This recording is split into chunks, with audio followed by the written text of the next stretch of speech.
Well, some time ago, I think it was around about 2014, I did an interview with an American institute, the Mises Institute, and it was about Brexit, and I was a Brexiteer, as everybody knows, and I was explaining how things should work and how they probably wouldn't work that way because we have a problem insofar as the political elite, the House of Lords, the House of Commons, the civil service, those with the levers of power, didn't want to leave the European Union. They were totally hostile to the concept of leaving the European Union. So when we eventually voted to leave, they had set it up to fail.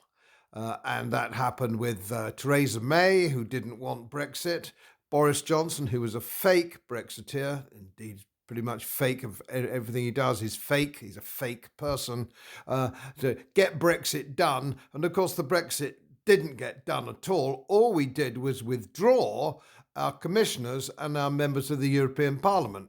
We didn't change anything. We just walked away from it and went on collecting their diktat as we always have, and putting money into the European Union by the back door. It didn't increase our trade with the rest of the world at all. We didn't negotiate in good faith with the rest of the world that we should have done and become a free trading nation. None of that happened. We didn't get Brexit. We got Brino. And I did say back in 2014 that's what we would get, because it's all very well us going into the ballot booth and then saying we want to leave the European Union. And I've used this analogy many times, and I use it once again, if you'll forgive me. Imagine you are on a train, and everybody on the train wants to go to Scarborough for a day out on the beach in the sunshine, but the train driver, the signalman, the guard, and everybody else who's actually guiding and running the train wants to go to Manchester for some extraordinary reason. Though, where do you think you'll end up? Well, of course, you'll end up in bloody Manchester, won't you? Because that's what the driver wants, the signalman wants, and everybody else wants. So it doesn't matter what you think. And when we voted for Brexit, we voted for a much freer trade arrangement with everybody, and we could have negotiated trade arrangements with the European Union easily, because we were massively importers of their goods to the extent of 80-20, the 80-20 rule. We got 80% of their goods. They got only took 20% of ours. So we didn't do anything. We didn't get fishing. Nothing we voted for did we get.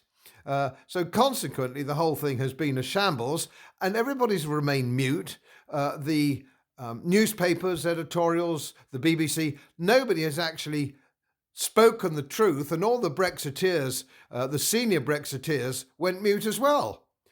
They left the stage. Oh, we've done it, we've got Brexit, and everybody went home. Well, we haven't got Brexit, we never got Brexit, and as I said back in America in 2014, what would happen? They would silently rejoin, not with a vote, not with a plebiscite. They would join back the European Union by giving this and giving that and giving that away.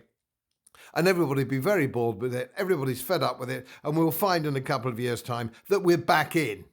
Of course, that's now what STARMER is doing. He's negotiating us back in much the same way that Ted Heath negotiated us in the first place, without looking out for our interests at all.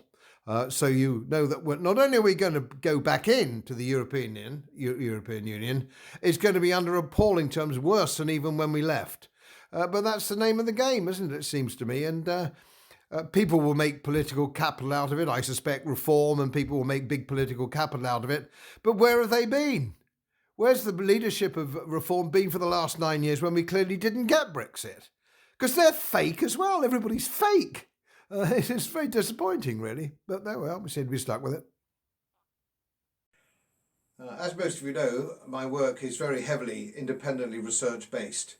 And I get my information from all over the world. It would help if you press the subscribe button and the little bell next to it, because the more subscribers I have, the more likely it is that international independent research institutes will share their material with me. It's most helpful, and then of course I automatically share it with you.